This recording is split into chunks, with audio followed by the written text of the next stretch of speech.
Sujet 1. L'homme est-il bon par nature? Voltaire. Je récuse l'hypothèse d'une bonté originelle comme principe explicatif universel. L'homme n'est ni ange ni démon par essence, mais un être de passion, d'intérêt et de raison inégale.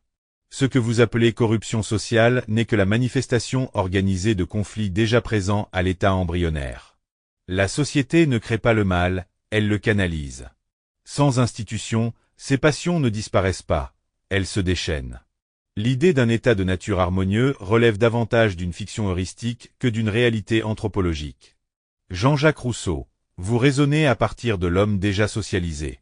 Mon propos est généalogique. Il vise à comprendre ce que l'homme était avant l'émergence des rapports de domination. À l'état de nature, l'homme est mu par l'amour de soi, instinct de conservation modéré, et par la pitié, qui empêche de nuire gratuitement. Ce n'est qu'avec la comparaison, la propriété et la reconnaissance sociale que naît l'amour-propre, source de rivalité et de corruption. La société n'organise pas le mal, elle le produit en transformant les motivations fondamentales de l'individu. Sujet 2. La société est-elle bénéfique? Voltaire. La société constitue une condition de possibilité du progrès humain. Elle permet l'accumulation des savoirs, la spécialisation des fonctions et l'émergence d'un droit qui protège contre l'arbitraire individuel.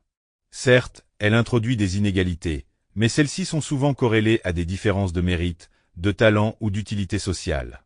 Le problème n'est pas la société en elle-même, mais ses dérives. La solution n'est pas de la remettre en cause radicalement, mais de la réformer par la raison. Rousseau. Vous confondez complexité sociale et amélioration morale. La société développe des capacités, mais elle engendre simultanément dépendance, jalousie et aliénation. L'homme devient ce qu'il croit devoir être aux yeux des autres. Il cesse d'être pour paraître.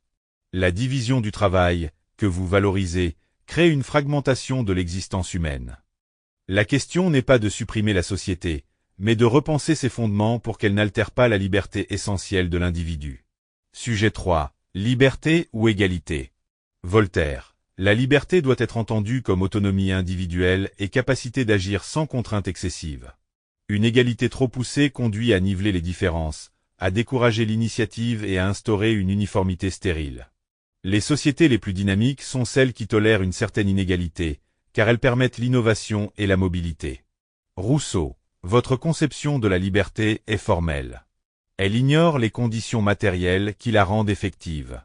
Une liberté sans égalité réelle est une fiction juridique. Celui qui dépend économiquement d'un autre n'est pas libre.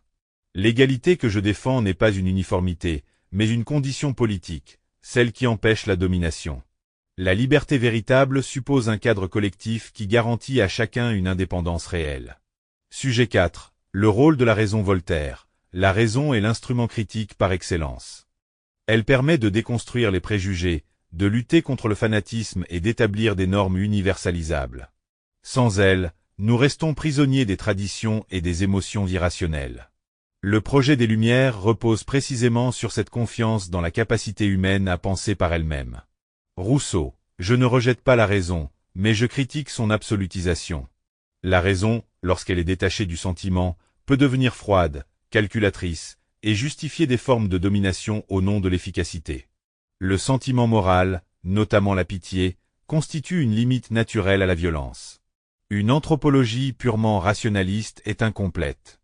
Sujet 5. L'éducation. Voltaire. L'éducation doit viser l'acquisition de connaissances structurées et le développement de l'esprit critique.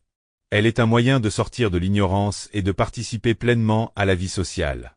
Former des individus instruits, c'est renforcer la société dans son ensemble. Rousseau. Vous privilégiez une éducation socialisante, moi une éducation formatrice de l'être. L'enfant ne doit pas être façonné trop tôt par les normes sociales. Il doit d'abord développer ses capacités naturelles, son autonomie, sa sensibilité. L'éducation doit suivre le rythme de la nature, non celui des institutions. Sujet 6. La religion. Voltaire. Ma critique vise les institutions religieuses lorsqu'elles deviennent instruments de pouvoir et de coercition. Une foi privée, tolérante, peut coexister avec la raison. Mais toute prétention à détenir une vérité absolue imposable est dangereuse. Rousseau. Je distingue la religion civile, nécessaire à la cohésion sociale, de la religion institutionnelle, souvent corrompue. Une société a besoin de croyances partagées qui soutiennent la morale.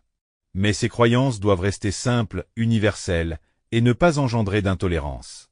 Sujet 7. Le progrès Voltaire. Le progrès scientifique et technique a permis une amélioration tangible des conditions de vie.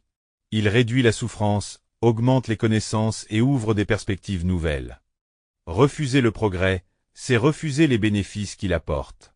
Rousseau. Je ne nie pas ses bénéfices, mais je questionne leur coût moral. Le progrès crée de nouveaux besoins, de nouvelles dépendances, et éloigne l'homme de sa simplicité originelle. Il faut distinguer progrès matériel et progrès éthique, qui ne coïncident pas nécessairement. Sujet 8. Le pouvoir politique Voltaire. Un pouvoir éclairé, fondé sur la raison et la compétence, peut être plus efficace qu'une volonté populaire mal informée. La légitimité ne repose pas uniquement sur l'origine du pouvoir, mais sur sa capacité à gouverner avec justice. Rousseau. La légitimité politique ne peut être déléguée. Elle réside dans la volonté générale, expression du peuple souverain. Un pouvoir, même éclairé, reste illégitime s'il ne procède pas du consentement collectif. Sujet 9. L'individu face au collectif Voltaire. Je crains les dérives du collectif lorsqu'il devient oppressif. L'individu doit conserver un espace de liberté irréductible. Toute organisation sociale doit être jugée à l'aune de ce qu'elle permet ou empêche à l'individu. Rousseau. L'individu isolé est une abstraction. C'est dans le cadre du collectif qu'il peut exercer sa liberté de manière pleine. La clé est de concevoir un collectif qui n'écrase pas, mais qui exprime la volonté de chacun. Sujet 10. Le bonheur Voltaire. Le bonheur est une construction pragmatique. Il repose sur des conditions matérielles, une certaine sécurité, et la possibilité d'agir sur sa vie. Il est lié à l'amélioration progressive de notre condition. Rousseau. Le bonheur est moins une accumulation qu'un état d'équilibre. Il réside dans la concordance entre nos désirs et nos capacités, dans une vie simple, affranchie des comparaisons sociales. Plus l'homme dépend du regard des autres, plus il s'éloigne du bonheur. Conclusion Voltaire. Rationalisme critique, progrès et liberté individuelle.